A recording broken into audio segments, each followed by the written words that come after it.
আপনাদের একটা দৃশ্য দেখাই, দেখুন। আমার এই নিধিবন থেকে এই কৃষ্ণ আর রাধাকৃষ্ণ এসেছেন আমার বাড়িতে। তো মথ শুনেছি মা দুর্গার প্রতীক হয়। মথ মথ না, মানে প্রজাপতি, ব্রাউন কালারের প্রজাপতি।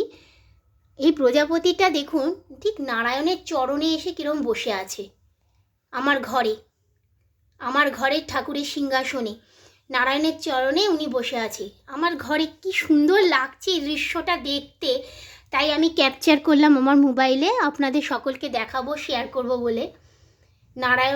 নারায়ণকেও মানে কত ভালোবাসে যে আমার রাধারানী আর কৃষ্ণের চরণে ও বসে আছে। এই প্রজাপতিটা ব্রাউন কালারের প্রজাপতি, কি অপূর্ব লাগছে দৃশ্য। অনেকক্ষণ ধরে বসে আছে সিংহাসনে, এতক্ষণ সিংহাসনের মাথার চূড়াতে বসেছিল, এখন দেখছি নারায়ণের পায়ে এসে বসে আছে। দেখুন অপূর্ব এই দৃশ্য।